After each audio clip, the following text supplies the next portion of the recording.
हाँ जी, नमस्कार दोस्तों, कैसे हैं।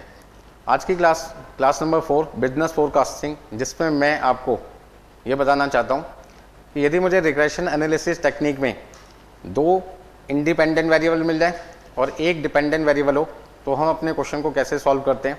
अभी तक हमने पिछली 3 क्लासेज में क्लास नंबर 1, 2, 3 में क्या सीखा है कि आपका एक इंडिपेंडेंट वेरिएबल है और एक आपका डिपेंडेंट वेरिएबल है। तो चलो भाई क्लास को आगे बढ़ाते हैं। सबसे पहले हमारे पास में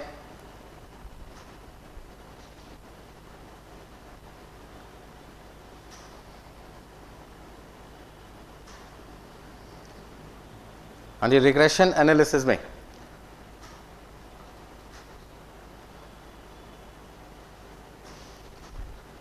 इंडिपेंडेंट वेरिएबल और डिपेंडेंट वेरिएबल। डिपेंडेंट वेरिएबल जिसको हम y से डिनोट करते हैं, इंडिपेंडेंट वेरिएबल जिसको हमने x से डिनोट कर दिया। यदि एक इंडिपेंडेंट है, एक डिपेंडेंट वेरिएबल है, तो आपका जो टेक्निक होगा उसको हम कहते हैं सिंगल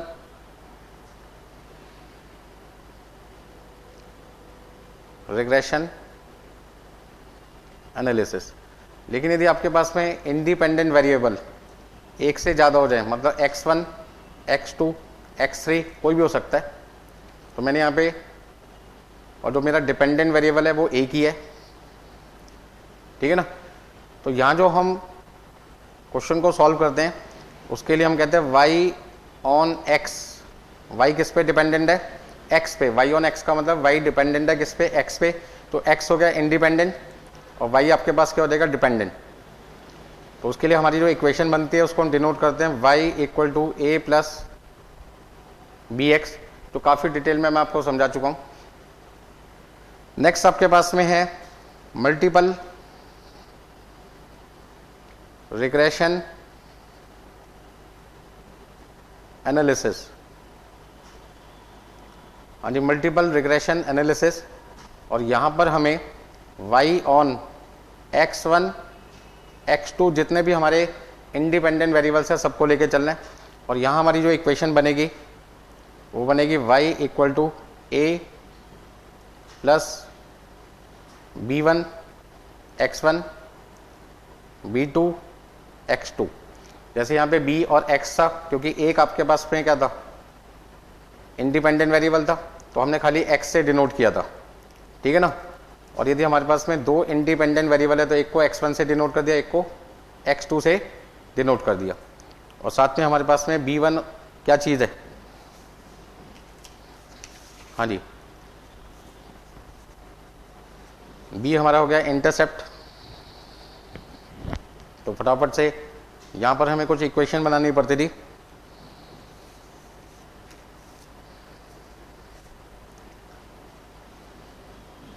इस वाले केस में हम क्या करते थे? सबसे पहले लिखते थे sigma y equal to N A plus b sigma x।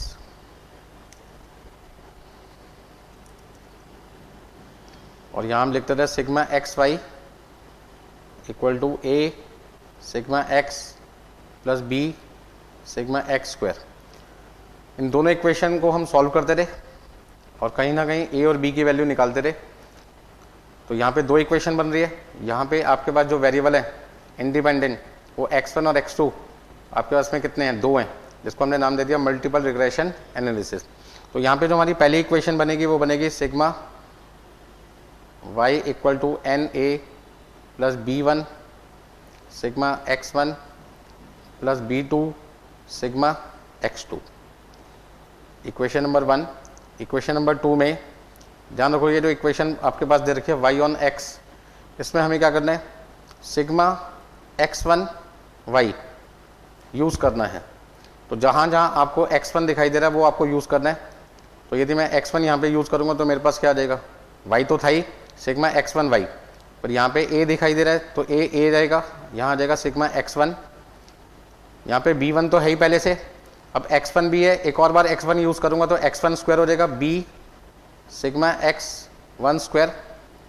और यहाँ पे b2 x1 x2 सिग्मा। मतलब इसको याद करने का तरीका बता रहा हूँ। यानी जो आपके पास में ओरिजिनल इक्वेशन है उसमें हम एक बार x1 से मल्टीप्लाई कर रहे हैं सबको एक तरीके से देखें तो y इंटू x1 y हो जाएगा और समीशन का साइन आ जाएगा। ऐसे यहाँ पे सिग्मा x1, यहाँ x1 को x1 से मल्टीप्लाई करेंगे तो x1 स्क्वायर हो जाएगा, यहाँ x1 को x2 से मल्टीप्लाई करेंगे तो x1 x2, और ये इक्वेशन हो गई 2।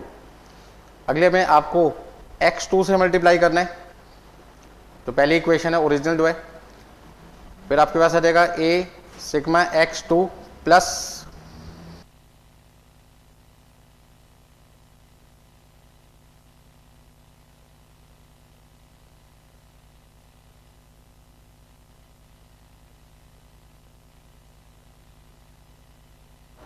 हाँ जी, इस तरीके से आपकी ये 3 इक्वेशन बन जाएगी। यदि कोई क्वेश्चन आपको किसका करना है सॉल्व, मल्टीपल रिग्रेशन एनालिसिस का। तो आज की क्लास जो हमारी मेन क्लास है वो किसके लिए है, मल्टीपल रिग्रेशन एनालिसिस के लिए, जिसके लिए मुझे क्वेश्चन सॉल्व कराना है। और यहाँ पे मुझे सबसे पहले क्या करना है, ये इक्वेशन सॉल्व करनी है ताकि मुझे ए बी सी की वैल्यू मिल जाए। तो यहाँ पे हमें क्या करना है, find the value of A B1 and B2। A, B1 और B2 की वैल्यू हमें क्वेश्चन में निकालनी है। तो एक मैं क्वेश्चन लेके चलता हूँ, उससे मैं आपको सारी चीज़ें समझाऊंगा। स्टडी मैट में तो बहुत खतरनाक तरीके से आपको समझा रखा है, मैं आपको बहुत सिंपल तरीके से समझाऊंगा। आपको इक्वेशन बनाने में भी कोई दिक्कत नहीं आएगी, फॉर्मूला याद करने में भी कोई दिक्कत नहीं आएगी, और फटाफट से आपका क्वेश्चन क्या होगा, सॉल्व हो जाएगा, यदि एग्जाम में मल्टीपल रिग्रेशन एनालिसिस आता है। ठीक है ना। इंस्टीट्यूट ने अपने मटेरियल में छोटा x1 बड़ा x1 लिखा हुआ है, तो उसमें बच्चा कंफ्यूज हो रहा था कि छोटा लिखो बड़ा लिखो, बेचारा इतना तो वैसे ही परेशान है इतने सारे फॉर्मूलों के साथ में। तो मैं यहाँ पे चाहता हूँ कि आपको कोई दिक्कत ना आए, आपको बिल्कुल सिंपल तरीके से समझाया जाए। देखिए भाई, आपके सामने स्टडी मैट जो आपको इंस्टीट्यूट की तरफ से मिली है, वहाँ से मैंने क्वेश्चन लिया है। ठीक है ना भाई, तो फटाफट से आपको क्वेश्चन समझाते हैं। पहले, in order to find out the effect of educational qualification and experience on the earning of the workers of CNC machine shop, a study has been conducted on 10 workers and the data set below is provided to you। आपके पास में 10 लोगों की information दे रखी है, 10 worker की, जिसमें पहला वर्कर की क्वालिफिकेशन क्या है, 11th स्टैंडर्ड, दूसरे का 11th स्टैंडर्ड, तीसरे का 12th, फिर first year bachelor, second year bachelor, second year bachelor, first year master, first year master, first year master. मतलब जो इंफॉर्मेशन आपको वर्कर की दे रखी है, उनकी क्वालिफिकेशन आपको बता रखी है, उनका एक्सपीरियंस भी बता रखा है, और उनकी सैलरी पर मंथ भी आपको बता रखी है। Conduct a multiple regression analysis considering the following numerical equivalents for educational qualification. ये कहते हैं जो 11th स्टैंडर्ड है उसे क्या मान के चलो, 11 मान के चलो, तो 12th स्टैंडर्ड है उसको 12 मान के चलो। जो फर्स्ट ईयर बैचलर है, फर्स्ट ईयर बैचलर का होता है 12 + 1, 12 + 1 का होता है 13। सेकेंड ईयर बैचलर का होता है 12 + 2 मतलब 14। इस तरीके से। हाँ जी, फर्स्ट ईयर मास्टर, मास्टर कब होता है, 12 + 3, 3 साल बीकॉम के होते हैं, बैचलर के होते हैं, तो 12 + 3 कितना हो गया, 15। फर्स्ट ईयर मास्टर का होता है 15 + 1 दैट इज 16। वैसे नीचे आपको बता रखा है सारी इंफॉर्मेशन कि 11th को 11 मानना है, 12th को 12 मानना है, फर्स्ट ईयर को 13 मानना है, सेकेंड ईयर को 14 मानना है, फर्स्ट ईयर मास्टर को 16 मानना है। यदि ये इन्फॉर्मेशन ना भी दे रखी होती तो जैसे मैंने आपको समझाया वैसे आप निकाल सकते हैं। अब आपको इस क्वेश्चन में मल्टीपल रिग्रेशन एनालिसिस इक्वेशन बना के दिखानी है। तो कैसे बनाएंगे, सबसे पहले आपको क्या करना है, ये जो इंफॉर्मेशन आपको दे रखी है, देखो भाई, जो वर्कर हमारी फैक्ट्री में काम करने आए हैं उन वर्कर की क्वालिफिकेशन और एक्सपीरियंस के हिसाब से उनको सैलरी मिल रही है। इसका ना जो सैलरी है वो किसके हिसाब से मिल रही है, एजुकेशन और एक्सपीरियंस। तो उसका ना सैलरी डिपेंडेंट है किस पे, एजुकेशन एंड एक्सपीरियंस पे। और एजुकेशन और जो एक्सपीरियंस है वो आपका इंडिपेंडेंट वेरिएबल है। तो आप इसे डिनोट कर दोगे x1 से, ये x2, और आपने सैलरी को डिनोट कर दिया किससे, y से। तो y is the dependent variable, x1 and x2 is the independent variables, जिसमें x1 रिप्रेजेंट कर रहा है एजुकेशन को एंड x2 रिप्रेजेंट कर रहा है किसको, एक्सपीरियंस को। अब हमें क्वेश्चन कैसे सॉल्व करना है, जैसे मैंने अभी आपको बताया था, हमें एक बनानी है टेबल। क्यों बनानी है टेबल, क्योंकि हमें इन सब वैल्यूज़ को फाइंड करना है। ध्यान से समझिए किन किन चीज़ों की मुझे ज़रूरत पड़ेगी। सबसे पहले तो एग्जाम में आप जाएंगे तो वहाँ पे लिखना पड़ेगा y on x1 x2 equal to this equation. अब ध्यान रखो, मुझे इस इक्वेशन में a b1 और b2 की वैल्यू निकालनी है, ताकि मैं जो डिपेंडेंट वेरिएबल है उसकी वैल्यू फाइंड कर सकूं, यदि मेरे पास में x1 और x2 क्वेश्चन में गिवन हो। तो पहला पॉइंट है मुझे निकालना क्या y, किसकी मदद से, a, b1 एंड b2 की मदद से, क्योंकि मुझे क्वेश्चन में x1 और क्या दे रखा होगा, x2 दे रखा होगा।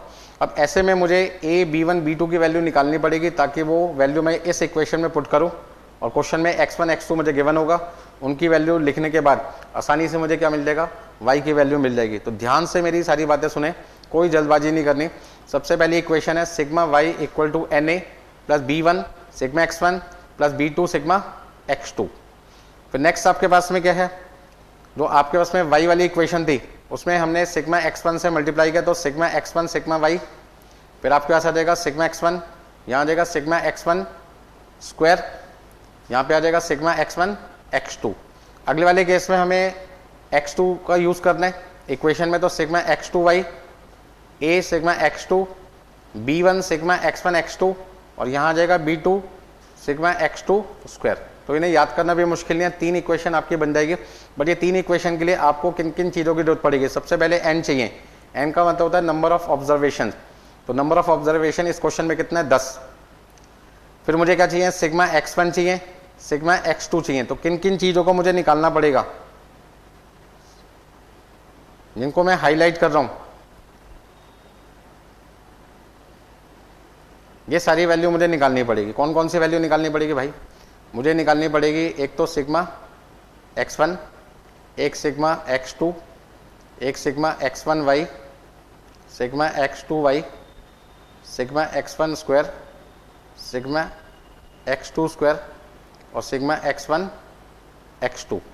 ये मुझे कितनी चीज़ें निकालनी है, 1 2 3 4 5 6 7 चीज़ें तो ये हो गई। अब यहाँ पे एक मुझे क्या चाहिए, एन बी चाहिए, एक मुझे क्या चाहिए, एन बी चाहिए। तो देखते हैं क्वेश्चन के अंदर किन किन चीज़ों की मुझे जरूरत पड़ रही है।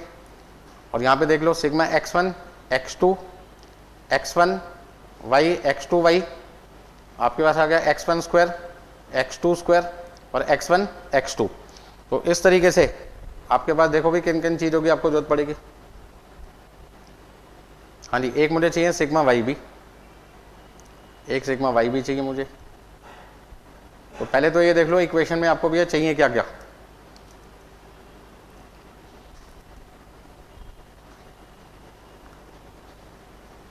और एक मुझे चाहिए n तो क्वेश्चन में ऑब्जर्वेशन है 10, तो मुझे 8 तो ये इंफॉर्मेशन चाहिए और n तो फटाफट से क्वेश्चन देख के पता चल जाएगा कितने, तो पता लग गया वो वैल्यू आपके पास में है 10। तो सबसे पहले मुझे एक टेबल बनानी पड़ेगी, उस टेबल के अंदर ये सारी इंफॉर्मेशन मुझे ढूंढनी पड़ेगी। क्या क्या इंफॉर्मेशन चाहिए, एक मुझे चाहिए सिग्मा y, एक चाहिए मुझे sigma x1 sigma x2 sigma x1y sigma x2y sigma x1 square sigma x2 square और सिग्मा x1 x2। चलिए भाई, तो ये इंफॉर्मेशन मेरे को क्वेश्चन में दे रखी है x1 x2 y की। अब मैं एक टेबल आपके लिए बनाऊंगा और उस टेबल में वैल्यू लिखूंगा। तो 11 स्टैंडर्ड का मतलब 11, 12 स्टैंडर्ड का मतलब 12, फर्स्ट ईयर बैचलर का मतलब आपके पास हो गया 13, सेकेंड ईयर का हो गया 14, फर्स्ट ईयर मास्टर हो गया 16। तो इनकी वैल्यू लिखूंगा 11 11, 12 12, 13 14, 14 16 16 16। तो सबसे पहले हमने यहाँ पे जो x1 है एजुकेशन है वो हमने x1 से डिनोट कर रखा है, 11 11, 12 12, 13 14, 14 16 16 16। यदि मैं इन सब का सम करता हूँ तो मेरे पास में क्या आ जाएगा, सिग्मा x1 की वैल्यू आ जाएगी 135। x2 मैंने डिनोट किया है एक्सपीरियंस से, और एक्सपीरियंस मेरे पास है 10 साल का, 6 साल का, 10 साल का, 5 साल का, 5 साल का, मतलब यहाँ से देख के लिखना है। 10 6, 10 5, 5 6, 5 8, 7 2, वो वैल्यू मैंने यहाँ पे देख के लिख दी। ये सारी इंफॉर्मेशन मुझे क्वेश्चन में गिवन है, मतलब देख देख के लिखनी है, अपना दिमाग बिल्कुल नहीं लगाना, जैसे वैल्यू क्वेश्चन में दे रखी है वैसे लिखना है। y मेरा डिपेंडेंट वेरिएबल है, ये मेरा इंडिपेंडेंट वेरिएबल 1 और ये मेरा इंडिपेंडेंट वेरिएबल 2 है। ठीक है जी। तो यहाँ पे जो मेरे पास में सम आएगा वो आ जाएगा 64, और यहाँ मेरे पास जो सम आ रहा है वो आ रहा है 3,17,000 का सिग्मा y। अब बाकी की कैलकुलेशन आपको करनी पड़ेगी, calculation number 1, calculation number 2, calculation number 3, calculation number 4, calculation number 5, ये आपको खुद करनी पड़ेगी। टोटल मुझे 8 कैलकुलेशन चाहिए थी, जिसमें से 3 बेटा मुझे दे रखी है क्वेश्चन में, मुझे बस 5 और चाहिए। बहुत आसान है। सबसे पहले x1 जो वैल्यू दे रखी है उसका स्क्वायर कर लो। कोई भी चीज़ आगे पीछे हो सकती है, इससे कोई फर्क नहीं पड़ता। तो यदि मैं x1 का स्क्वायर करूंगा तो 11 का स्क्वायर हो गया 121, 12 का स्क्वायर 144, 13 का स्क्वायर 169, 14 का स्क्वायर 196, 16 का स्क्वायर 256। इस तरीके से सबका मैंने स्क्वायर कर लिया और लास्ट में सबको ऐड कर लिया। तो ऐड करने पे मेरे पास में आ जाएगा सिग्मा x1 स्क्वायर की वैल्यू। ऐसे ही यहाँ पर आ जाएगा सिग्मा x2 स्क्वायर की वैल्यू। 10 का स्क्वायर 100, 6 का स्क्वायर 36, 5 का 25, 6 का 36, 8 का 64, 7 का कितना आ जाएगा 49 और 2 का आ जाएगा 4 और इन सब का सम आपके पास आ जाएगा 464। तो ये दोनों आसानी से निकल जाएंगे, बस आपको स्क्वायर करना और लास्ट में इनको क्या करना है, ऐड करना है। अब थोड़ा सा ध्यान रखना है, x1 मल्टीप्लाई बाई वाई, मतलब 11 को मल्टीप्लाई करना है किससे, 30,000 से, तो आपके पास आ जाएगा 3,30,000। 11 को मल्टीप्लाई करना है 27,000 से, आपके पास आ जाएगा 2,97,000। 12 को मल्टीप्लाई करना है 20,000 से, 2,40,000 रुपया आ जाएगा। 25,000 को 12 से मल्टीप्लाई करना है 3 लाख आ जाएगा। मतलब आपको y को मल्टीप्लाई करना है x1 की वैल्यू से। तो x1 को जब मैं y से मल्टीप्लाई करूंगा तो मेरे पास आ जाएगा x1 y और वैल्यू ये आ जाएगी और इन सब का सम जिसको मैं डिनोट करूंगा समीशन x1 y से। ऐसे मैं x2 को मल्टीप्लाई करूंगा y से, x2 को मल्टीप्लाई करूंगा y से और मेरे पास में वैल्यू आ जाएगी और इसको मैं डिनोट करूंगा समीशन x2 y से।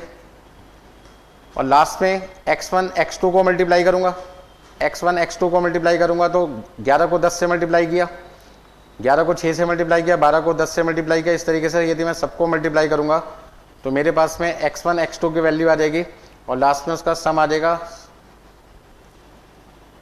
Sigma x1 x2।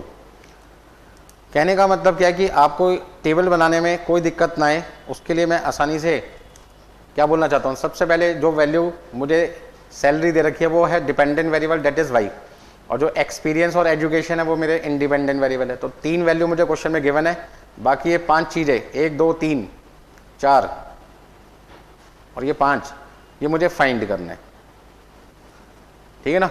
और फाइंड करने में कोई दिक्कत नहीं है। एक बार मैंने क्या किया, x1 का स्क्वायर किया, सबका सम कर लिया, फिर मैंने y1 का स्क्वायर किया, सबका सम कर लिया, फिर मैंने x1 को y से मल्टीप्लाई किया, x1 को y से मल्टीप्लाई किया, फिर मैंने x2 को y से मल्टीप्लाई किया और फिर लास्ट में x1 और x2 को मल्टीप्लाई किया। इस तरीके से ये सारी कैलकुलेशन आपको निकालनी पड़ेगी। तो मेन टाइम जो आपका लगना है वो इस टेबल को बनाने में लगना है, जो आपका मेन वर्किंग नोट है, वर्किंग नोट नंबर 1। इस वर्किंग नोट को बनाने के बाद, इस टेबल को तैयार करने के बाद आपको 8 वैल्यू मिल चुकी हैं और 8 ही वैल्यू की मेरे को रिक्वायरमेंट थी, जो मैं इक्वेशन 1 2 3 बनाऊंगा। तो अगला स्टेप मेरे पास क्या है, दैट इज स्टेप नंबर 1 जो मैंने अभी आपके सामने किया। अब मेरा स्टेप नंबर 2 क्या है, यहाँ से मेरा स्टेप नंबर 2 चालू होता है। आप चाहे तो उसको स्टेप नंबर 1 लिख सकते थे, वर्किंग नोट नंबर 1 कह दो या स्टेप नंबर 1 कह दो। हाँ जी, स्टेप नंबर 2, स्टेप नंबर 2। सबसे पहले हम जो इक्वेशन लिखते हैं वो क्या लिखते हैं, y equal to a plus b1 x1 b2 x2, ठीक है जी। ये मेरी इक्वेशन है y on x1 and x2 variable. अब यहाँ पे आपका मेन काम चालू हो जाता है। सबसे पहले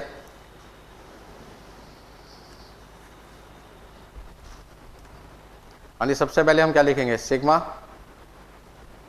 y equal to N A plus b1 sigma x1 plus b2 sigma x1 x2, हाँ जी सिग्मा x2। हाँ जी, sigma y equal to N A plus b1 sigma x1 plus b2 sigma x2। अब यहाँ पे वैल्यू पुट करते हैं और वैल्यू पुट करने के बाद देखो क्या इक्वेशन बनती है आपकी। सिग्मा y की वैल्यू कितनी थी भाई क्वेश्चन में, सिग्मा y आपके पास है 3,17,000।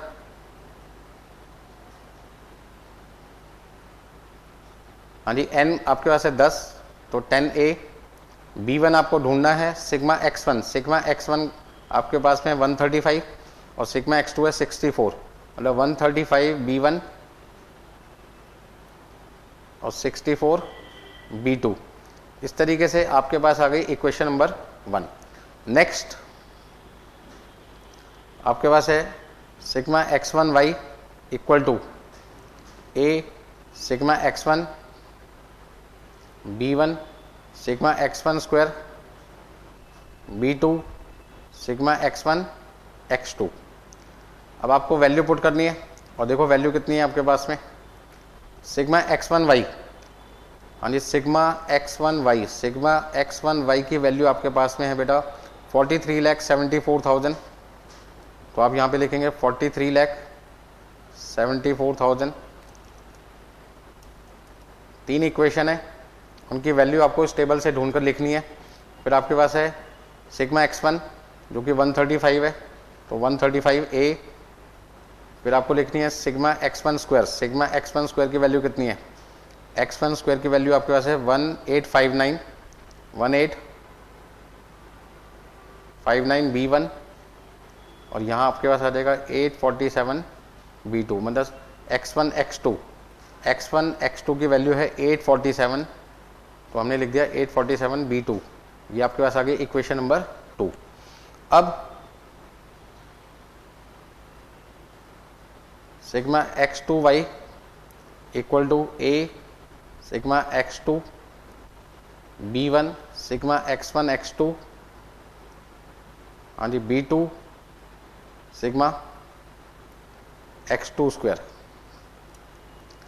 अब वैल्यू देखो भाई कितनी कितनी आएगी, x2 y की वैल्यू कितनी है क्वेश्चन में, हाँ जी x2 y की वैल्यू आपके पास क्वेश्चन में है 20,23,000 इक्वल टू, यहाँ पर आपके पास में x2 की वैल्यू कितनी है, सिग्मा x2 आपके पास में है 64 a, फिर आपके पास कितना है 847 b1 और x2 स्क्वायर का जो सम है वो आपके पास है 464 b2।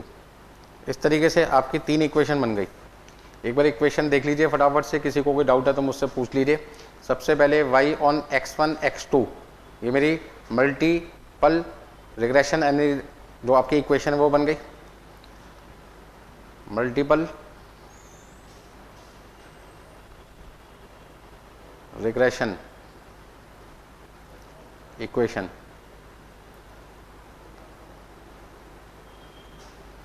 जिसमें मुझे a b1 और b2 की वैल्यू ढूंढनी है, क्योंकि मुझे क्वेश्चन के अंदर क्या चीज़ गिवन होगी x1 और x2 की वैल्यू क्वेश्चन में गिवन होगी, जिसका यूज़ करके मुझे y की वैल्यू पता लगानी है। बट उसके लिए मुझे a b1 और b2 की वैल्यू ढूंढनी है, और उसे ढूंढने के लिए हम जो इक्वेशन बना रहे हैं उसमें देखो पहली इक्वेशन में a b1 b2, दूसरी इक्वेशन में a b1 b2, तीसरी इक्वेशन में a b1 b2। इसका ना कहीं आपके x1 और x2 खत्म हो चुके हैं, क्योंकि हम उनकी वैल्यू टेबल में ढूंढ चुके हैं। अब आपके पास तीन इक्वेशन बन गई। इन तीन इक्वेशन को इस तरीके से सॉल्व करना है आपको बेटा कि आपको a b1 और b2 की वैल्यू मिल जाए। तो सॉल्व करने का तरीका क्या है वो मैं आपको समझाने जा रहा हूँ। अब आपको ध्यान से सुनना है कि सॉल्व हमें कैसे करना है। सबसे पहले जब हम सॉल्व करेंगे तो हमारी कोशिश ये होगी कि इन दो इक्वेशन में हम a को हटा सकें तो हमारा b1 और b2 आ सके। तो इसका ना सबसे पहले मैं इक्वेशन 1 और इक्वेशन 3 को लेकर चलूँगा, फिर मैं इक्वेशन 1 और इक्वेशन 3 को लेकर चलूँगा। मतलब पहले मैं क्या लूँगा, इक्वेशन 1 एंड 2, फिर इक्वेशन 1 एंड 3। तो फर्स्ट एंड सेकंड इक्वेशन पहले लेके चल रहा हूँ, फिर फर्स्ट एंड थर्ड लेके चलूँगा, और उसके बाद में यदि मेरे को आराम से b1 b2 मिल जाता तो ठीक है, नहीं तो फर्दर फिर मुझे सॉल्व करना पड़ेगा। तो मेरा स्टेप नंबर 3 क्या, स्टेप नंबर 2 मेरा खत्म हो चुका। यहाँ पे तीन इक्वेशन मैं बना चुका हूँ। अब स्टेप नंबर 3 में मुझे क्या करना है कि कहीं ना कहीं मुझे a b1 b2 की वैल्यू निकालनी है। कैसे निकालना, उसके लिए मैं यहाँ पर सॉल्व करूँगा इक्वेशन 1 और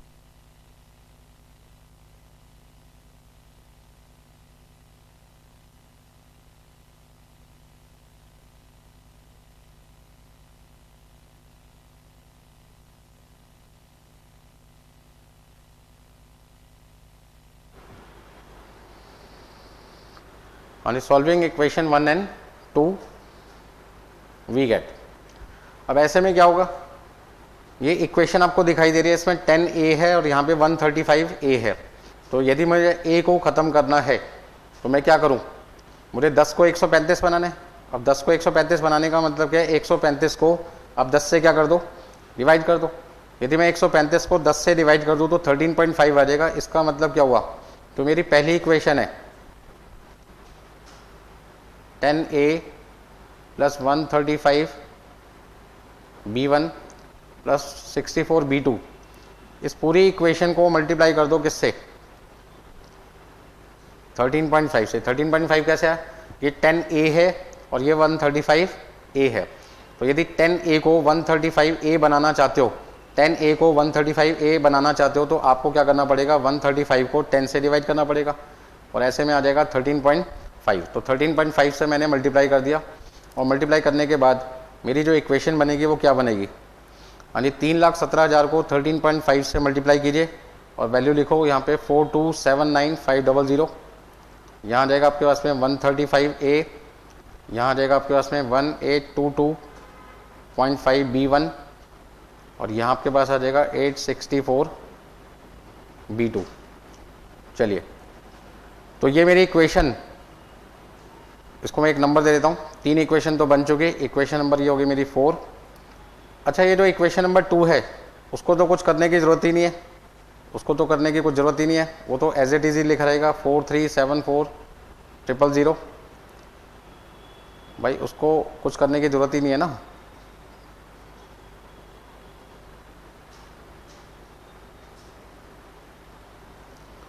और ये मेरी इक्वेशन कौन सी है? सेकंड के सेकंड है। अब मैं एक काम करता हूँ, subtract equation second from equation 4, मतलब इक्वेशन 2 को इक्वेशन 4 से क्या करता हूँ? माइनस करता हूँ। Subtract equation 2 from equation 4। Simple steps हैं, ज़्यादा दिक्कत नहीं है। बुक वाले तरीके से मैं बहुत आसान तरीका बता रहा हूँ, बुक वाले में तो पागल हो जाएगा इंसान, इतने खतरनाक फॉर्मूले दे रखे हैं, छोटा x बड़ा x, इसमें छोटे बड़े में खुद ही छोटे बड़े हो जाओगे, पता ही नहीं चलेगा कहाँ जा रहे हैं। तो चलिए भाई, अब यहाँ पर सबके साइन मैंने चेंज कर दिए, साइन चेंज करते ही ये कैंसिल हो गया और कैंसिल होते ही इसकी वैल्यू होगी 0। इन दोनों का डिफरेंस देखो बेटा कितना आता है, तो इन दोनों का डिफरेंस आपके पास में कितना आएगा? -94,500। ठीक है जी, यहाँ पे कितना डिफरेंस आएगा? -36.5 B1 और यहाँ पे आपके पास आ जाएगा +17 B2। आप चाहो तो यहाँ पे साइन चेंज कर सकते हो, ठीक है ना। साइन चेंज करने के लिए आप क्या कर सकते हो? राइट हैंड साइड वाली को लेफ्ट हैंड साइड पे ले और लेफ्ट हैंड साइड वाली को राइट हैंड साइड पे ले, तो आप इसको लिख सकते हैं और 94,500 इक्वल टू 36.5 B1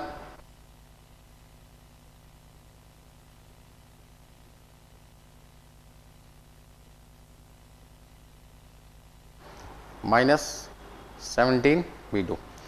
अब आपने और एक इक्वेशन बना ली, 4 के बाद इक्वेशन नंबर क्या आ गई? 5। ठीक है जी। अब यहाँ पे आपने क्या देखा? पहली इक्वेशन और दूसरी इक्वेशन में 3 वैल्यू थी, A, B1 और B2। आपने क्या किया? इक्वेशन 1 और 2 को सॉल्व किया इस तरीके से कि आपका A की वैल्यू खत्म हो गई, ताकि इक्वेशन में B1 और क्या बच गए? B2 बच गए। अब मैं इक्वेशन 1 को किसके साथ सॉल्व करूंगा? 3 के साथ।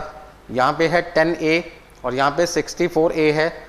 10 को 64 बनाने के लिए मुझे क्या करना पड़ेगा? 64 को 10 से डिवाइड करना पड़ेगा, मतलब कि 6.4 आ जाएगा मेरे पास में।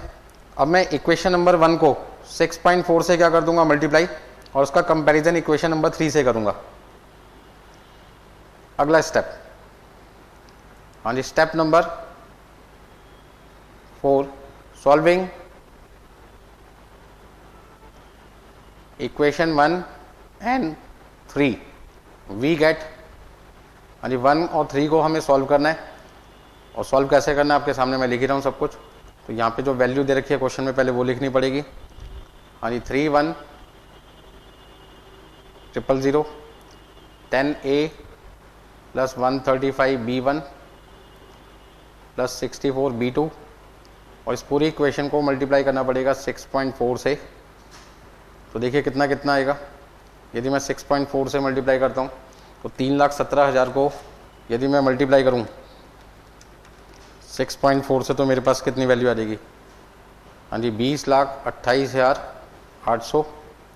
इधर आ जाएगा 64A, यहाँ आ जाएगा 864 B1 और यहाँ आ जाएगा 409.6 B2। हाँ जी, 409.6 B2। ठीक है जी। ये मेरी एक नई इक्वेशन बन गई, 500 पहली बन चुकी थी भाई, ये इक्वेशन नंबर हो गई 6। अब जो वैल्यू हमें क्वेश्चन में दे रखी है, क्योंकि हम 1 का कंपैरिजन 3 से करें तो 1 को हमने 6.4 से मल्टीप्लाई किया। अब यहाँ पर आपके पास में इक्वेशन नंबर 3 क्या थी,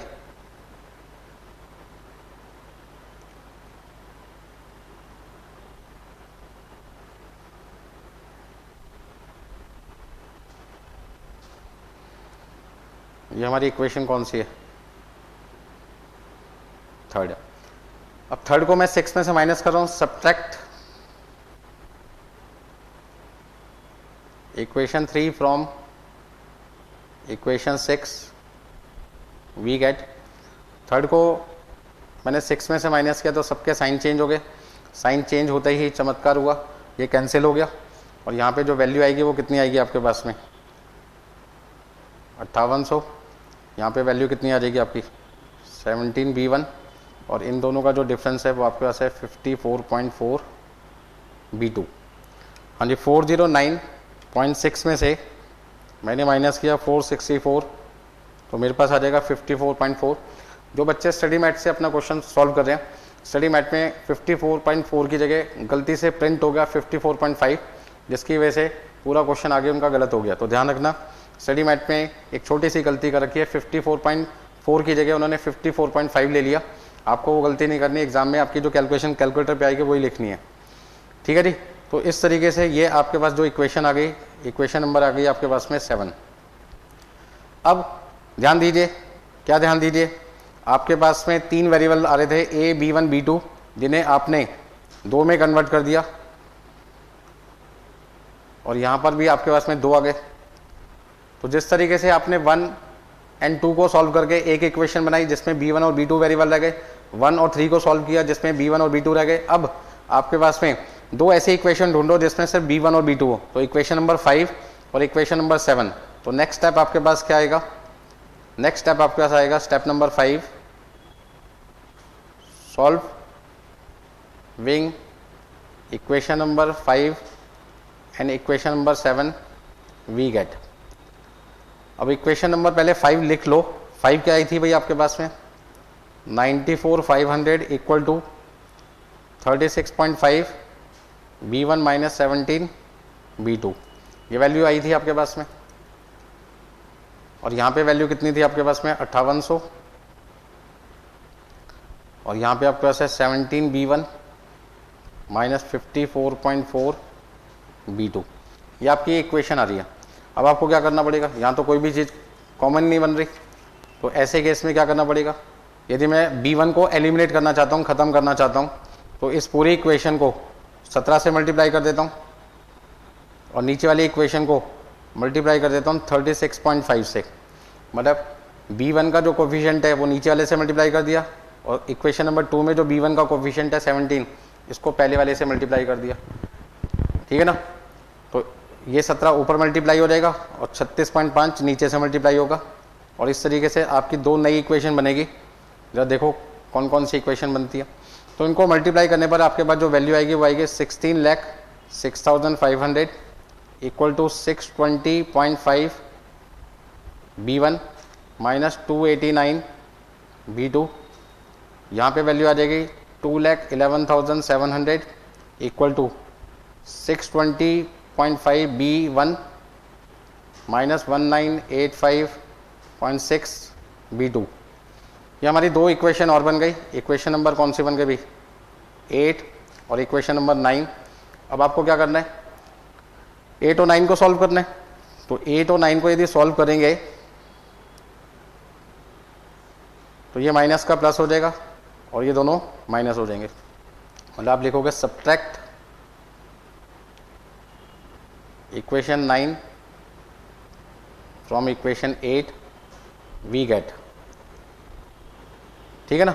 थोड़ा सा टाइम कंज्यूमिंग है ये क्वेश्चन, बट सिंपल है, कोई ज़्यादा मुश्किल की बात नहीं है। मैथ्स आपको बहुत बढ़िया मैं मान के चलता हूँ। जो बच्चे फाइनल में आ चुके हैं उनका मैथ्स तो स्ट्रॉन्ग है ही, ठीक है ना। तो अब आप यदि इसे माइनस करेंगे तो माइनस करने के बाद जो वैल्यू आएगी वो कितनी आएगी, देखिए भाई सॉल्व जब आप करोगे तो कितनी कितनी वैल्यू आएगी। इससे अब आपको कहीं ना कहीं एक फ़ायदा होने वाला है, ये कैंसिल हो गया और आपके पास वैल्यू कितनी आ रही है 1394800। ये तो हो गया आपका ख़त्म ज़ीरो, और यहाँ पे प्लस का साइन आ जाएगा 1696.6 B2। तो इस तरीके से आपकी B2 की वैल्यू कितनी आ जाएगी 1394800 डिवाइडेड बाई 1696.6। हाँ जी, सॉल्व करके आप यदि वैल्यू निकालोगे तो B2 आपके पास आ जाएगा 822.1148। हाँ जी, कोई दिक्कत है इसमें किसी को? चलिए, हाँ जी, यहाँ तक कोई दिक्कत किसी को? तो B2 की वैल्यू आ गई। अब B2 की वैल्यू मैं इक्वेशन नंबर 5 में भी पुट कर सकता हूँ, 7 में भी पुट कर सकता हूँ, 8 में भी पुट कर सकता हूँ, 9 में भी कर सकता हूँ। तो भाई मेरे लिए तो वो इक्वेशन बेस्ट होगी जिसके अंदर मेहनत क्या है, कम है। किसी में भी कर सकते हो यार, कहीं पे भी वैल्यू पुट कर दो 822.1148 B2 कहीं पर भी कर दो। कहाँ पे करना चाहोगे? चलो मैं इसमें कर देता हूँ। इक्वेशन नंबर कौन सी थी है मेरे पास में 7। यदि मैं 7 में पुट करूँगा तो फटाफट से मुझे B1 मिल जाएगा। तो नेक्स्ट स्टेप,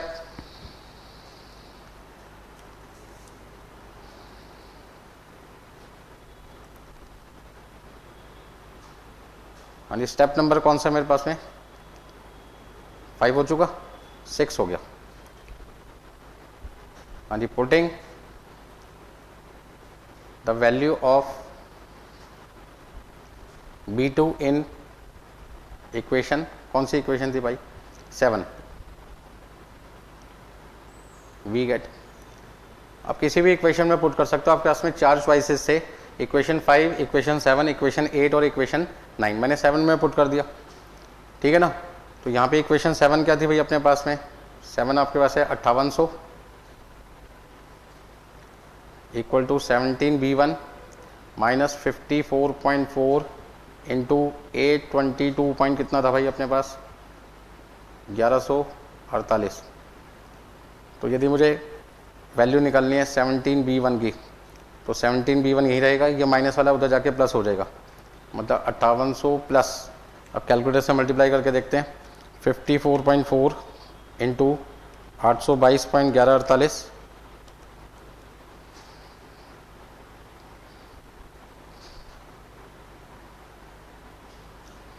तो B1 की वैल्यू देखो कितनी आती है,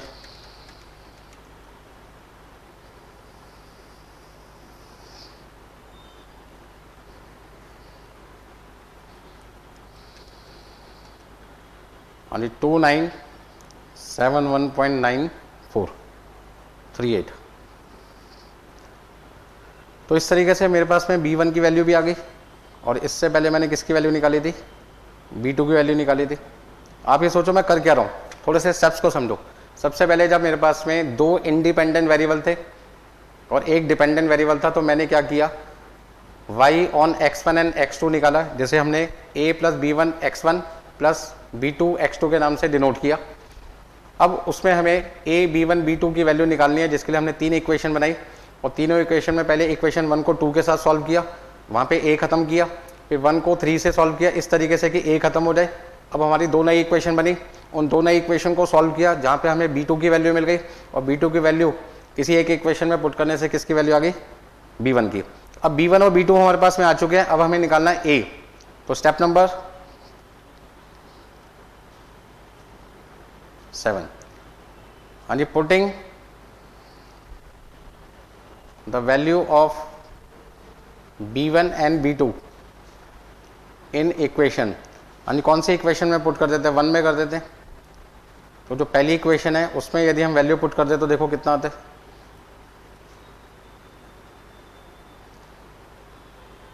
देखिए फटाफट से। तो यहाँ पर आपके पास वैल्यू कितनी आ जाएगी, 3,17,000 equal to 10A plus 135 B1। तो B1 आपके पास है प्लस 64 B2, तो B2 की वैल्यू आपने लिख दी। तो ऐसे में जब A को सॉल्व करोगे तो आपके पास वैल्यू कितनी आ जाएगी,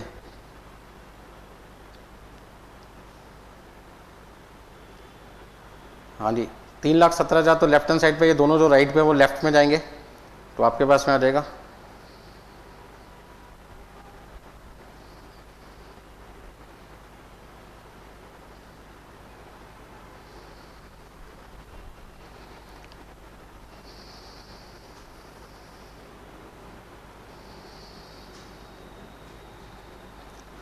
तो ऐसे में ए की वैल्यू कितनी आ जाएगी, देयरफॉर ए इक्वल टू -13682.78। तो स्टडी मेट का आंसर गलत है, उसको ठीक कर लेना। और गलती कहाँ थी वो मैंने आपको बता दी, जिसकी वजह से इंस्टीट्यूट का आंसर गलत हो गया। अब मेन आपका सॉल्यूशन क्या भाई, जिसके लिए हम इतनी मेहनत कर रहे थे, आपको मल्टीपल रिग्रेशन इक्वेशन चाहिए। मतलब y equal to a plus b1x1 plus b2 x2। अब वैल्यू पुट कर दो। यदि मैं वैल्यू पुट करूंगा तो y इक्वल टू मेरे पास a की वैल्यू कितनी आ गई, -13682.78, और यहां पर b1 की वैल्यू कितनी है 2971.9438 x1, और b2 की वैल्यू आपके पास में है 822.1148 x2। अब यदि मुझे क्वेश्चन में 11वें वर्कर का आंसर निकालना है, क्योंकि मुझे इंफॉर्मेशन दे रखी थी कितने वर्कर की, 10 वर्कर की। यदि मुझे 11वें वर्कर का मान लीजिए आंसर निकालना है, और 11वें वर्कर मान लीजिए सेकेंड ईयर मास्टर है, सेकेंड ईयर मास्टर है, ऐसा होता क्वेश्चन में, और जो उसका एक्सपीरियंस है मान लीजिए 1 साल का होता, तो बताइए उसकी सैलरी कितनी होगी, वो मुझे क्वेश्चन में कैलकुलेट करनी है। यदि ऐसा बोलता तो सेकेंड ईयर मास्टर का मतलब हो गया 17, क्योंकि फर्स्ट ईयर मास्टर को हमने 16 से डिनोट कर रखा है, तो सेकेंड ईयर मास्टर हो जाएगा 17। इसको ना x1 की वैल्यू कितनी हो जाएगी भाई, 17 हो जाएगी, और x2 1 साल का एक्सपीरियंस है तो कितना हो जाएगा 1। और आपको क्वेश्चन में फाइंड क्या करना है, y salary of 11th worker. तो यदि मुझे क्वेश्चन में 11th वर्कर की सैलरी निकालनी है तो वो भी मैं निकाल सकता हूं, ये मैंने अपनी तरफ से आपको करके दिखाया। बात समझ में आ रहा है? तो ये तो मेरा ओरिजिनल क्वेश्चन का आंसर हो गया। यदि मुझे क्वेश्चन के अंदर सेकंड पार्ट दे रखा होता और वहां पे मुझे कहते हैं कि भाई 11th वर्कर का आंसर निकाल के बताइए, तो -13682.78 प्लस 2971.9438 x1 मेरे पास आ जाएगा 17, क्योंकि सेकेंड ईयर मास्टर है, फर्स्ट ईयर मास्टर 16 है तो सेकेंड ईयर हो गया 17, 822.1148, और एक्सपीरियंस मान के चलते हैं 1 साल का, तो 1 से क्या कर देंगे मल्टीप्लाई। तो उसको सॉल्व कर लो और आपके पास में सैलरी आ जाएगी एस्टिमेटेड। तो देखो कितना आता है क्वेश्चन में सॉल्व करके, सबसे पहले 2971.9438 मल्टीप्लाई बाई 17 प्लस 822.1148 माइनस 13682.78, तो मेरे पास में अप्रॉक्सीमेटली आंसर आ जाएगा 37662। ये कौन से वर्कर की सैलरी निकाली है भाई मैंने, 11th वर्कर की, जिसका मान के चल रहे हैं कि सेकेंड ईयर मास्टर है, 1 साल का एक्सपीरियंस है। तो आपको समझ में आ गया होगा भाई मल्टीपल रिग्रेशन इक्वेशन बनाने का फायदा क्या है, जहां पर हमें सैलरी निकालनी है 11वें वर्कर की, जिसकी 2 इंडिपेंडेंट वेरिएबल है, एक उसकी एजुकेशन और एक उसका एक्सपीरियंस, दोनों को कंसीडर करके हम उसकी सैलरी कैलकुलेट कर रहे हैं। हाँ जी, कोई दिक्कत है इसमें किसी को? तो फटाफट से सारी चीज़ें नोट कर लीजिए।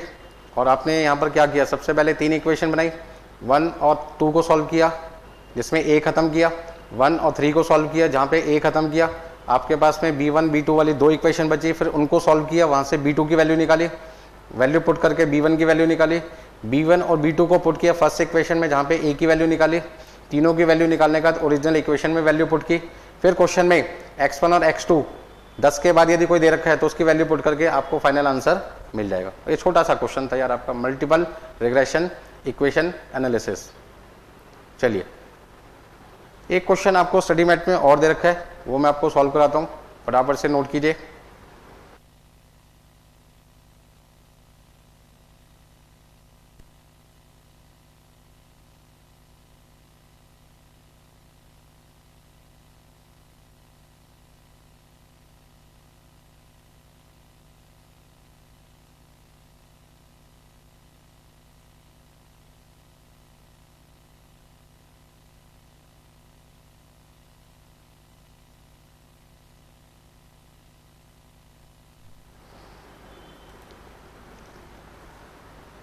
अब जैसे क्वेश्चन आपको अभी मैंने सॉल्व करवाया 16 क्वेश्चन, उसी से रिलेटेड आपको मान लीजिए कल को एक छोटा क्वेश्चन दे दिया जाए 4 से 5 नंबर का, और वहाँ पर y की इक्वेशन बनाकर दे रखी हो आपको, the CNC machine shop mention in the problem above is going to bid for a few very critical machine items required for a nuclear power project। एक आपके पास में न्यूक्लियर पावर प्रोजेक्ट है जिसके लिए आपको बिड बतानी है। For that they have to recruit a dedicated programmer for the machines. Besides, they need to procure for 2 new CNC vertical machine centers which have to be operated by qualified operators। तो आपको यहाँ पर एक तो programmer की जरूरत पड़ेगी और साथ में आपको ऑपरेटर की जरूरत भी पड़ेगी। The profile they are looking for a programmer is graduate engineer. इसका मतलब जो प्रोग्रामर है वो क्या होना चाहिए भैया, ग्रेजुएट इंजीनियर होना चाहिए और एक्सपीरियंस भी होना चाहिए। ये उसकी क्वालिफिकेशन है और ये उसका एक्सपीरियंस है। और ये पर्सन हो गया जो वर्कर है। वर्कर कौन होना चाहिए भैया, प्रोग्रामर। क्वालिफिकेशन क्या होनी चाहिए, ग्रेजुएट इंजीनियर होना चाहिए। एक्सपीरियंस कितना होना चाहिए, 5 साल का होना चाहिए। ग्रेजुएट इंजीनियर को हम किससे डिनोट कर सकते हैं, नीचे क्वेश्चन में बता रखा है। ग्रेजुएट इंजीनियर हम किससे डिनोट कर सकते हैं, 20 से, और एक्सपीरियंस तो आपके पास में 5 है ही। तो इसका मतलब क्या हुआ, यहाँ पर आपके पास में दूसरा हमारे पास में ऑपरेटर्स की रिक्वायरमेंट है। साथ में हमें क्या चाहिए, ऑपरेटर्स भी चाहिए मशीन को चलाने के लिए। 2 हाँ जी, ऑपरेटर्स कितने चाहिए, 1 प्रोग्रामर चाहिए और 2 ऑपरेटर चाहिए जिनकी क्वालिफिकेशन क्या होनी चाहिए भाई, सेकेंड ईयर बैचलर होने चाहिए। सेकेंड ईयर बैचलर होने चाहिए। सेकेंड ईयर बैचलर को किससे डिनोट कर रखा है इन्होंने, 14 से। और एक्सपीरियंस भाई कितना होना चाहिए, 8 साल का एक्सपीरियंस होना चाहिए। ये एक्सपीरियंस हो गया और ये उनकी क्वालिफिकेशन हो गई, ठीक है ना।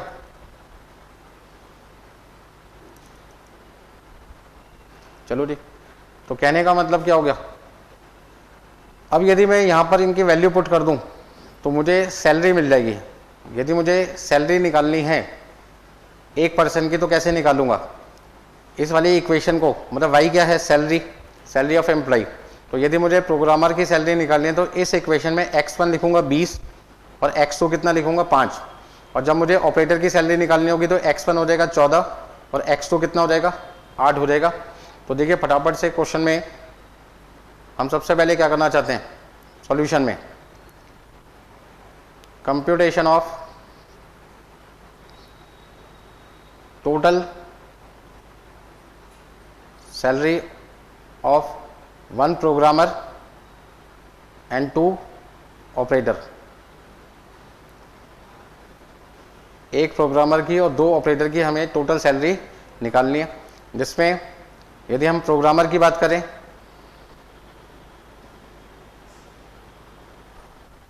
और सैलरी की बात करें तो सैलरी निकालने के लिए हमें क्या लिखना पड़ेगा, y इक्वल टू माइनस, हाँ जी कितना क्वेश्चन में, हाँ जी कितना क्वेश्चन में दे रखे हमारे को, -1368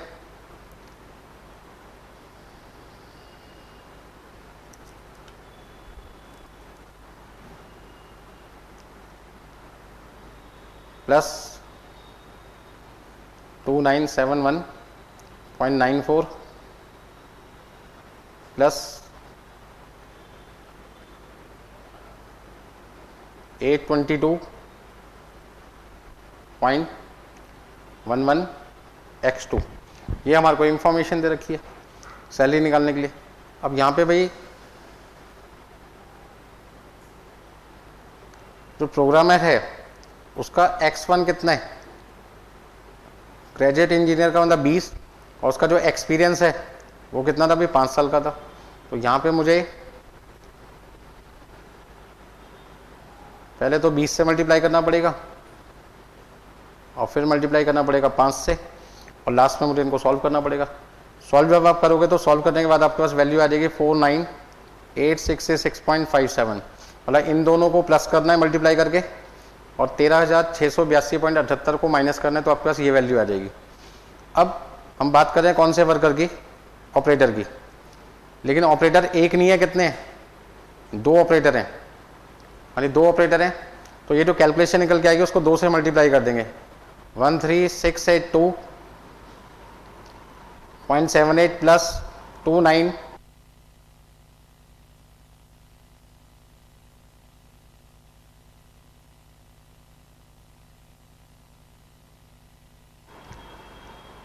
मान लीजिए यहाँ पे हमें मल्टीप्लाई करना पड़ेगा 2 से, क्योंकि हमें 2 ऑपरेटर का आंसर निकालना है।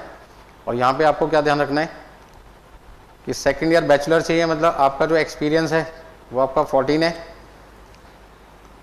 ठीक है जी। फर्स्ट ईयर बैचलर को कहते हैं 13, सेकंड ईयर को कहते हैं 14, और एक्सपीरियंस आपको चाहिए 8 साल का। तो यहाँ पे लिखेंगे -13682.78 plus 297194 multiply by 14 plus 822.11 multiply by 8। जो वैल्यू आएगी सॉल्व करके उसको बाद में 2 से मल्टीप्लाई करना है, क्योंकि 2 ऑपरेटर हैं। हाँ जी, 2 ऑपरेटर हैं। बताइए कितना आएगा आपके पास में, सॉल्व कर लीजिए।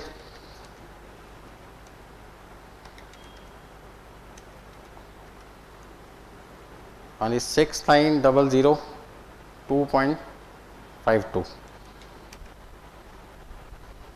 चलिए, अब यदि मैं इन सबको जोड़ूं तो मेरे पास में सैलरी ऑफ 3 पर्सन्स आ जाएगी पर मंथ, 1 महीने की, क्योंकि ये जो सैलरी दे रखी है आपको ये 1 महीने की है। तो सबको जोड़ लो, कितना आएगा भाई, 49866.57 प्लस 69002.52 आपके पास आ जाएगा 118869.09। मतलब तीनों ऑपरेटर की 1 महीने की सैलरी आपके पास में आ गई। अब क्वेश्चन में आपसे पूछ क्या रहे हैं भाई, आपसे पूछे हैं if 1000 number of critical items are to be supplied with in period of 3 years, then how much extra the company should bid for each item to accumulate the recruitment of the programmer and 2 operator. मतलब आपको यहाँ पर कितनी cost extra beer करनी पड़ेगी यदि आप यहाँ पर एक ऑपरेटर और एक प्रोग्रामर और 2 ऑपरेटर एक्स्ट्रा रखते हैं। तो कितने साल के लिए, 3 साल के लिए। और कितनी यूनिट बनेगी इससे भैया, 1000। तो 1 यूनिट का बर्डन आपको 3 साल के लिए कितना बियर करना पड़ेगा, ये आपको इस क्वेश्चन के अंदर बताना है। तो आपको क्वेश्चन नंबर 17 में क्या बताना है, 1 यूनिट पे 3 साल का एक प्रोग्रामर और 2 ऑपरेटर का खर्चा आपको कितना एक्स्ट्रा बियर करना पड़ेगा। तो यहाँ पर ध्यान रखना, अभी आंसर मैंने निकाला है 1 महीने का, आपको पहले 12 महीने का निकालना है, फिर 3 साल का निकालने के लिए 3 से मल्टीप्लाई करना पड़ेगा। तो आपके यहाँ पर टोटल सैलरी कितनी आ जाएगी भाई, हाँ जी, computation of total salary for 3 years, यानी 3 साल की आपको टोटल सैलरी निकालनी है। अब यदि 3 साल की टोटल सैलरी निकालनी है तो 1 साल की सैलरी तो आप निकाल ही चुके हैं या 1 महीने की निकाल चुके हैं। आपने कहा सर 1 महीने की सैलरी निकाली है, तो 118869.09 1 महीने की सैलरी है 3 लोगों की, उसे पहले मल्टीप्लाई करो 12 से, 1 साल की सैलरी बनेगी। और 1 साल को 3 साल बनाने के लिए 3 से मल्टीप्लाई करना पड़ेगा। तो जो आंसर अभी आपने निकाला है मल्टीप्लाई 12 मल्टीप्लाई बाई 3, आपके पास कितना आ जाएगा, हाँ जी, 4279287.24। मतलब यदि आप एक प्रोग्रामर और 2 ऑपरेटर 3 साल के लिए रखते हैं और उससे आपकी 1000 यूनिट बनती है, तो आपका खर्चा उन 1000 यूनिट को बनाने के लिए 3 साल का जो खर्चा आएगा वो आएगा 42,79,287.24। आपको आंसर देना है 1 यूनिट का। आपको आंसर किसका देना है, 1 यूनिट का। तो फाइनल आंसर क्या लिखोगे भाई, फाइनल आंसर क्या लिखोगे, extra cost per piece to accommodate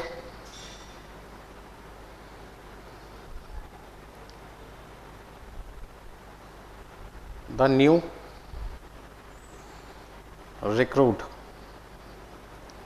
equal to 4279287.24 को 1000 से डिवाइड कर दो, तो आपका आंसर कितना आ जाएगा, 4279.29 राउंड ऑफ करके। इसका ना 1 यूनिट पर आपको जो एक्स्ट्रा कॉस्ट बियर करनी पड़ेगी 3 साल के लिए, वो है 4000 मतलब 4279.29 रुपीज़। ये आपका आंसर रुपीज़ में है। हाँ जी, इस तरीके से हमने जो क्वेश्चन नंबर 16 किया था, वहाँ से जो हमने सैलरी की इक्वेशन बनाई थी, मल्टीपल रिग्रेशन इक्वेशन, उसकी मदद से हमने क्या किया, एक प्रोग्रामर और 2 ऑपरेटर की सैलरी निकाल ली और उसकी मदद से हमने 3 साल की एक्स्ट्रा कॉस्ट निकाल ली, जिसको 1000 से डिवाइड करके हमने 17 क्वेश्चन का आंसर निकाल लिया। अब आज का आखिरी क्वेश्चन, क्वेश्चन नंबर 18। जैसे मैंने 16 क्वेश्चन आपको कराया प्रैक्टिस करने के लिए, मैं आपको एक छोटा सा क्वेश्चन लेके चल रहा हूँ। 16 क्वेश्चन में हमारे पास में नंबर ऑफ वर्कर थे 10, मतलब n था 10। अब जो मैं क्वेश्चन लेके चल रहा हूँ उसमें मेरे पास जो n है वो कितना है, 5। तो यहाँ पे लिखा है क्वेश्चन नंबर 18 में, find marks obtain bye mister F. यहाँ पे स्टूडेंट के नाम है ABCDE।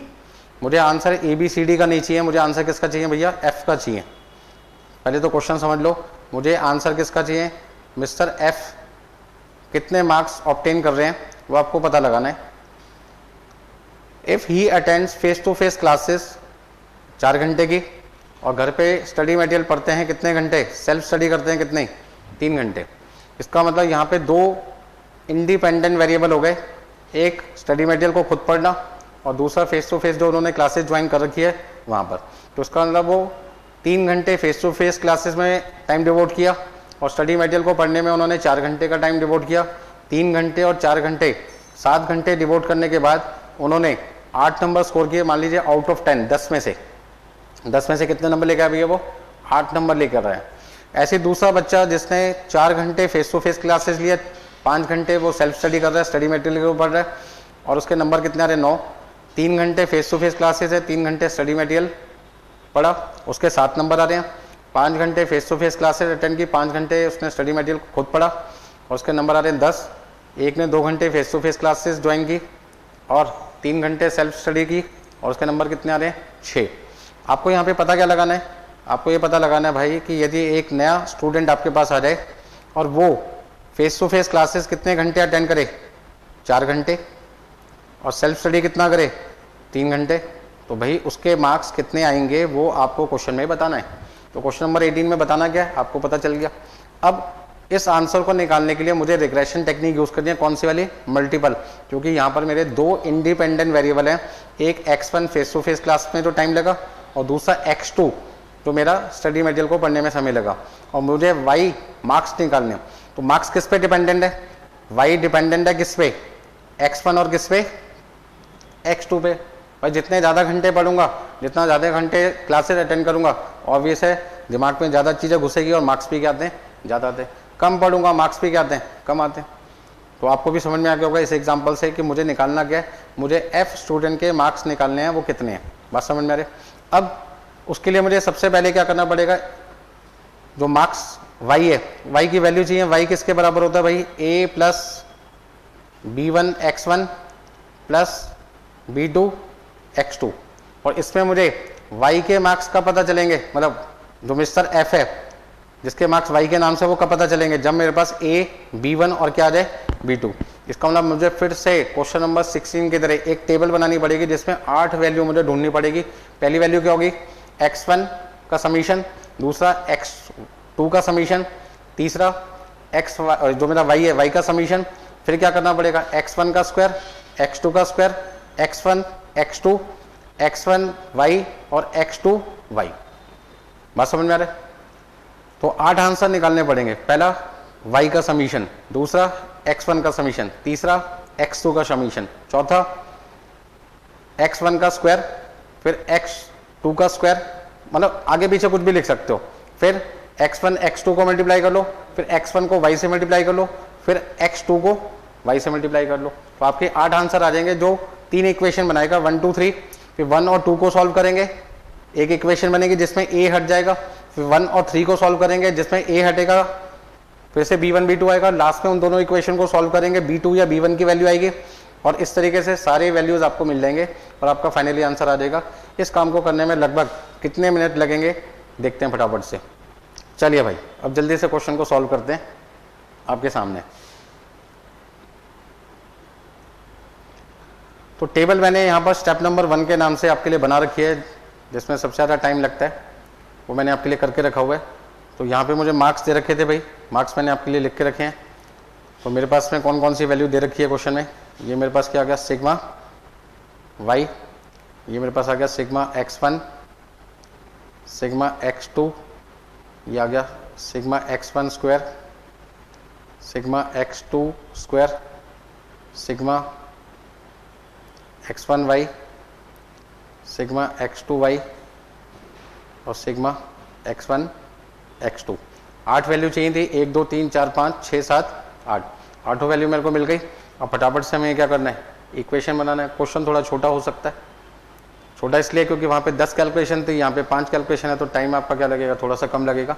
बट इक्वेशन तो आपको तीनों पहले बनानी पड़ेगी, फिर 1 और 2 को सॉल्व करेंगे, फिर 1 और 3 को सॉल्व करेंगे, इस तरीके से कि एक ही वैल्यू इक्वेशन में से हट जाए, ताकि b1 और b2 की 2 लीनियर इक्वेशन बनेगी, लीनियर इक्वेशन विद 2 वेरिएबल, उनको सॉल्व करके b1 b2 की वैल्यू निकाल लेंगे और पहली इक्वेशन में b1 b2 पुट करके एक ही वैल्यू निकाल लेंगे और आपका क्वेश्चन फटाफट से क्या होगा, खत्म हो जाएगा। तो चलिए फटाफट से ये सारी चीज़ें तो आप खुद ही कैलकुलेट कर लोगे, नोट कीजिए फटाफट से।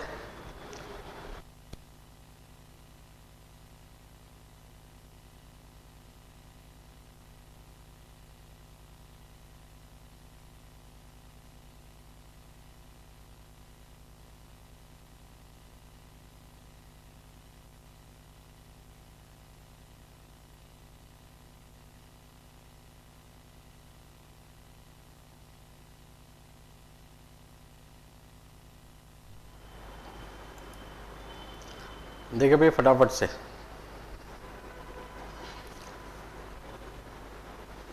तो स्टेप नंबर 1 आपका खत्म हो चुका है। स्टेप नंबर 2 आपका y on x1 and x2 equal to a plus b1 x1 और b2 x2। यहाँ पे छोटा x बड़ा x लिखने की कोई ज़रूरत नहीं है, ना फॉर्मूला रटने की ज़रूरत है। स्टडी मैट में जो तरीका बताया वो रटने वाला तरीका, जिससे आपका पूरा दिमाग खत्म हो जाएगा। उससे बचने का तरीका मैंने आपके सामने रखा है। सबसे पहले हम यहाँ पे equation number 1 sigma Y equal to N A plus b1 x1 plus b2 sigma x2, यहाँ वैल्यू पुट कीजिए और देखो क्या आता है। ऐसे यहाँ पे आपके पास है sigma x1 y equal to a sigma x1 b1 x1 square,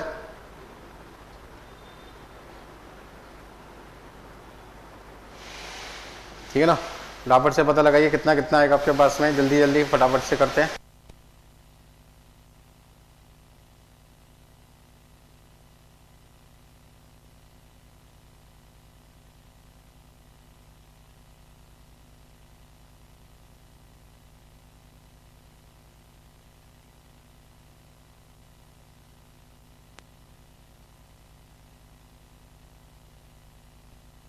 तो टेबल मैंने आपके लिए बनाई है, 2 मिनट के लिए उस टेबल को मोबाइल से फ़ोटो खींच लो, या आप अलग से किसी पेज पे बना के रखो, वो पेज अपने सामने रख लो, ताकि आपका टाइम अभी बच जाए। एग्जाम में तो क्या करना, ये क्वेश्चन आपके पास आता है तो लेफ्ट हैंड साइड पे टेबल बनाना और राइट हैंड साइड पे बाकी का काम करना स्टेप नंबर 2 का, ताकि आपको बार बार पेज ना पलटना पड़े, ठीक है ना। तो फटाफट से हम वैल्यू लिखते हैं यहाँ पर। तो आपके पास है 5 ऑब्जर्वेशन और सिग्मा वाई की वैल्यू कितनी है आपके पास में 40। तो 5a plus 17b1 plus 20b2, इस तरीके से इक्वेशन बना जाएगी। ऐसे दूसरा आपके पास है 143, फिर आप लिखेंगे 17a 63b1 72b2, इक्वेशन 2 आ जाएगी। नेक्स्ट आपके पास है 166 इक्वल टू 20a 72b2 या b1 और 84b2।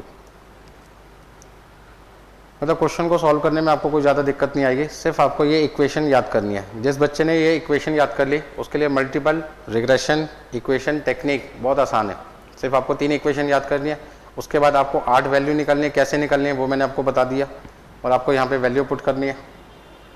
फिर उसके बाद क्या करना है, 1 और 2 को सॉल्व करना है और 1 और 3 को सॉल्व करना है, इस तरीके से कि एक ही वैल्यू खत्म हो जाए। अब एक ही वैल्यू को खत्म करने के लिए हम किस पे चलते हैं, स्टेप नंबर 3 पे। तो वहाँ पे हम क्या कर रहे हैं, 1 एंड 2 की वैल्यू लिखते हैं सबसे पहले।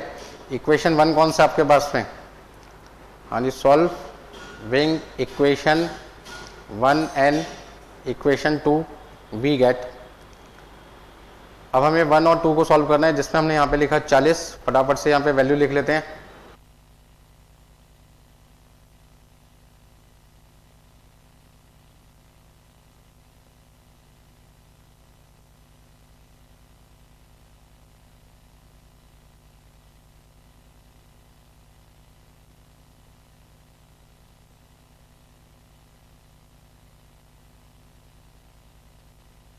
हाँ जी, मैं यहाँ पे देख रहा हूँ कि ए ख़त्म करने के लिए मुझे क्या करना पड़ेगा, ए ख़त्म करने के लिए मुझे जो पहली इक्वेशन है उसको 17 से मल्टीप्लाई करना पड़ेगा और दूसरी इक्वेशन को मुझे 5 से मल्टीप्लाई करना पड़ेगा, ताकि दोनों की वैल्यू बराबर आ जाए। तो 17 से इसको मल्टीप्लाई किया, मेरे पास कितना आ जाएगा, 680 equal to 85A plus 289B1 plus 340B2। ऐसी इक्वेशन नंबर मेरे पास आ गई 4। हाँ जी, 5 से मल्टीप्लाई किया तो 715, 85A मेरे पास में आ जाएगा।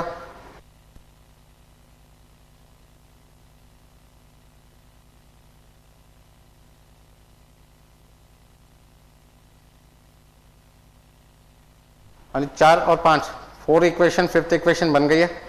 अब मुझे क्या करना है, इक्वेशन 5 को 4 में से माइनस करना है। तो यहाँ पे लिखूंगा सब्ट्रैक्ट इक्वेशन 5 फ्रॉम 4। हाँ जी, सब्ट्रैक्ट इक्वेशन 5 फ्रॉम इक्वेशन 4। ऐसे में हमें क्या मिलेगा भाई, हमें क्या मिलेगा, माइनस माइनस माइनस करने पर ये कैंसिल हो जाएगा और इनका जो डिफरेंस आएगा वो आपके पास में कितना आएगा, देखिए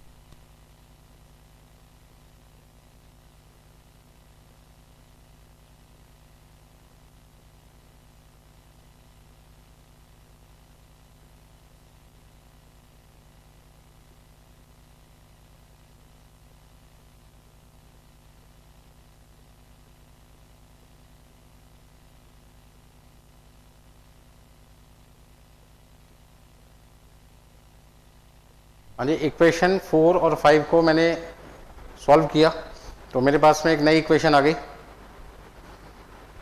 और यही इक्वेशन मेरे लिए मेन इक्वेशन है, जिसमें मुझे B1 और B2 दो वेरिएबल दिखाई दे रहे हैं।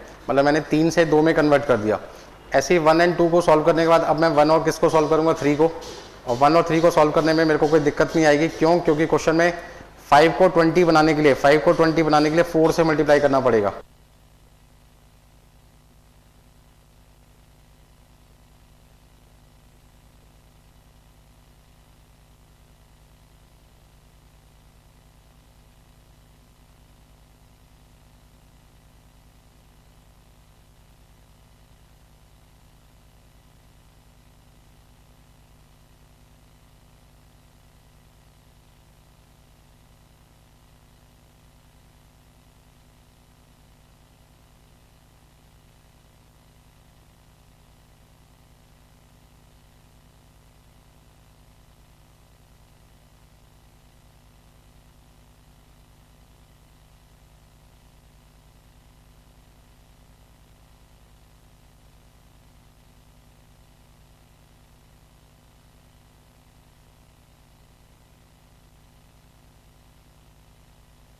देखिए भाई, ये तो 20 है, ये 5 है। तो 5 को 20 बनाने के लिए सिर्फ मुझे ऊपर वाली इक्वेशन को 4 से मल्टीप्लाई करना पड़ेगा।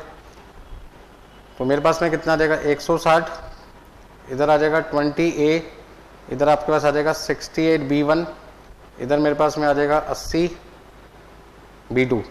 हाँ जी, 6 इक्वेशन बन चुकी है, ये हो गई इक्वेशन नंबर 7। फिर मुझे क्या करना है, ये तो सेम का सेम ही रहेगा, इसमें कुछ किया ही नहीं है। तो जब किसी में कुछ किया ही नहीं है तो वो तो इक्वेशन सेम रहेगी। मतलब मैंने आपको तरीका भी बता दिया कि हमें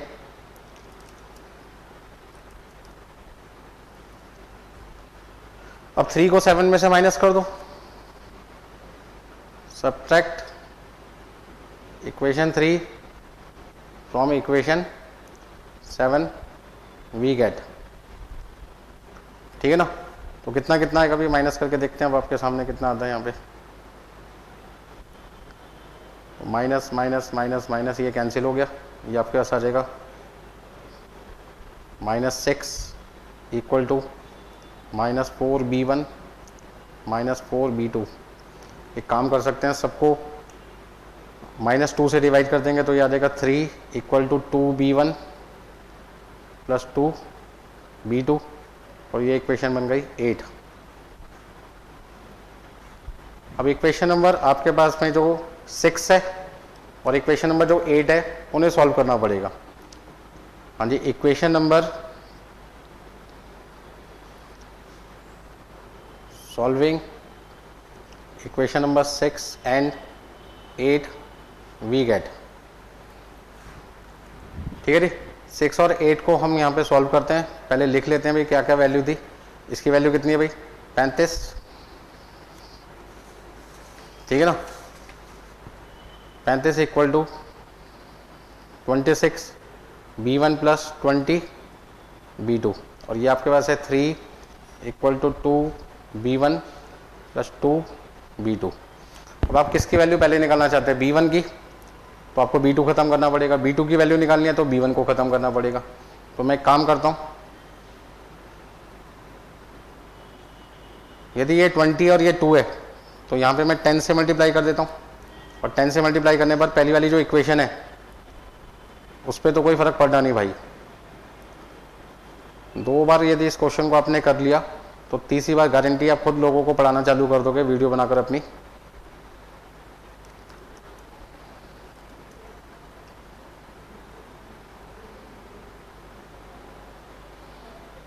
अच्छा, ये वाली इक्वेशन तो रहेगी आपकी, इक्वेशन नंबर कौन सी थी 6, इसमें तो कोई फर्क नहीं पड़ा। ये इक्वेशन नंबर हो जाएगी 9। अब 9 को 6 में से माइनस कर दिया, subtract equation 9 from equation 6 we get, देखो भाई माइनस करके कितना आता है, ये आता है 5, ये आपके पास आता है 6 b1 और ये आपके पास आ गया 0। तो b1 की वैल्यू कितनी आ जाएगी,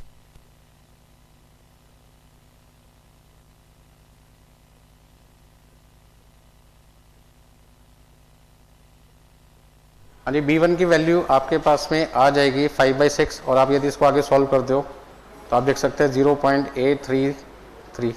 मतलब आपके पास में b1 की वैल्यू फ्रैक्शन में 5/6 है। यदि आप p/q की फॉर्म में लिखना चाहते हैं तो 5/6 लिख सकते हैं और डेसिमल की फॉर्म में लिखना चाहते हैं तो 0.8333 लिख सकते हैं।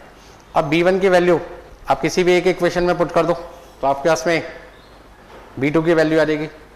तो यहाँ पर मेरे पास जो इक्वेशन नंबर 8 है मैं उसमें पुट कर देता हूँ, इक्वेशन नंबर 8 में पुट कर देता हूँ।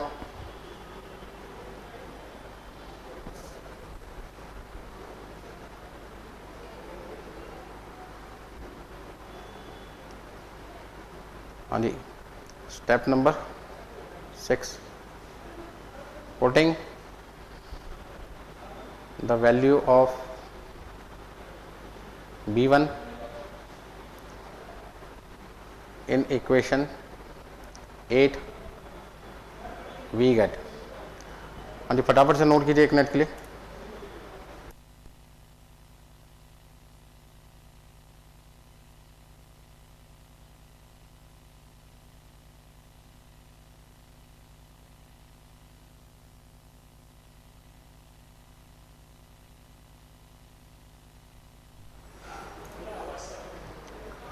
चलिए फटाफट से नोट करें आगे। तो यदि मैं b1 की वैल्यू इक्वेशन 8 में पुट कर दूं तो मेरे पास में क्या आएगा, तो इक्वेशन 8 कितना था भाई, इक्वेशन 8 था 3 इक्वल टू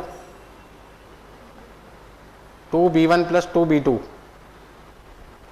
तो यदि मुझे यहाँ पे b2 की वैल्यू निकालनी है तो 3 माइनस 2b1 अपॉन 2, हाँ जी, 3 माइनस 2 मल्टीप्लाई बाई 0.833, इस तरीके से आपके पास वैल्यू आ रही है। और आप यदि यहाँ पे सॉल्व करोगे तो देखो कितनी वैल्यू आती है आपके पास में, हाँ जी, 2.83333 से मल्टीप्लाई करो और उसमें से 3 माइनस कीजिए, हाँ जी, देखो कितना आता है आपके पास में,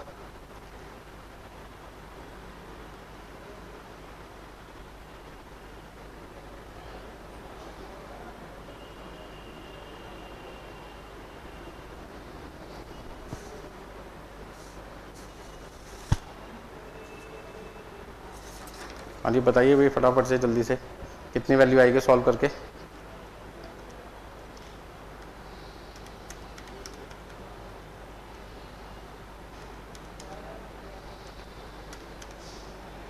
हाँ जी हमारे पास में सॉल्व करके आ जाएगा 0.6667।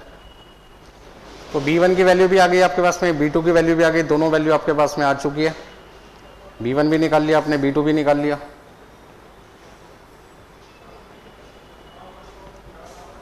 हाँ जी B1 आपके पास आ गया, B2 आपके पास आ गया। अब आपके पास में जो स्टेप नंबर 7 है, putting the value of B1 and B2 in equation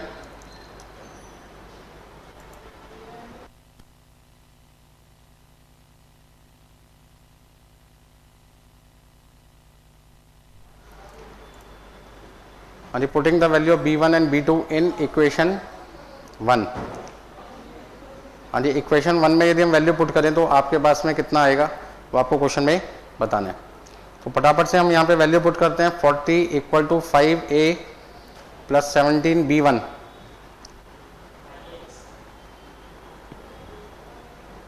हाँ जी B1 की वैल्यू कितनी है 0.833 और यहाँ पे है 20 इंटू 0.6667।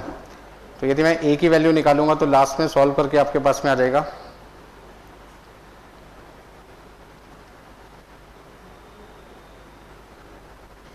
हाँ जी 2.49998। तो इस तरीके से हमारे पास में A वैल्यू आ गई और आपके पास में लास्ट में जो आपकी इक्वेशन है। अब सॉल्यूशन में सबसे पहले हम पहले पार्ट में y इक्वल टू क्या लिखेंगे a plus B1 x1 plus B2 x2। मतलब a की वैल्यू आ गई 2.49998। हाँ जी B1 की वैल्यू कितनी थी 0.8333 x1 और B2 की वैल्यू है 0.6667 x2। हाँ जी कोई दिक्कत है इसमें किसी को? अब आपको यहाँ पे क्वेश्चन में मार्क्स निकालने हैं किसके,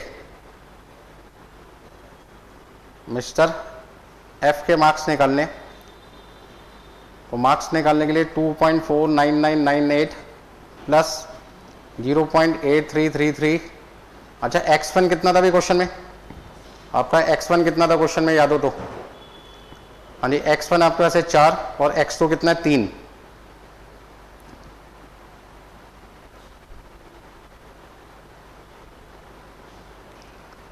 जरा इसको सॉल्व करो और फटाफट से बताओ वैल्यू कितनी आएगी।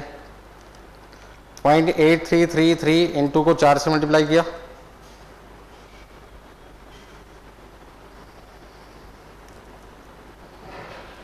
हाँ जी 3332 और यहाँ पे कितना आपके पास क्वेश्चन में 0.6667 मल्टीप्लाई बाई 3 2.00001।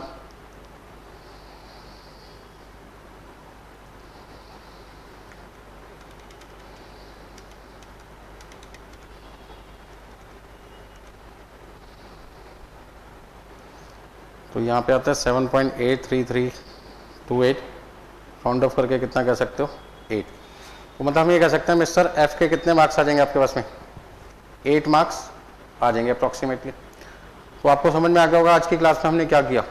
आज की क्लास में हमने बिजनेस फोरकास्टिंग के लिए रिग्रेशन टेक्निक का यूज़ किया, जिसमें हम पहले ही सिंगल रिग्रेशन इक्वेशन का यूज़ कर चुके हैं। आज हमने क्या किया मल्टीपल वेरिएबल रिग्रेशन इक्वेशन का यूज़ किया। मल्टीपल वेरिएबल का मतलब है जहाँ पे इंडिपेंडेंट वेरिएबल 2 या 2 से ज़्यादा होंगे और डिपेंडेंट वेरिएबल एक ही होगा।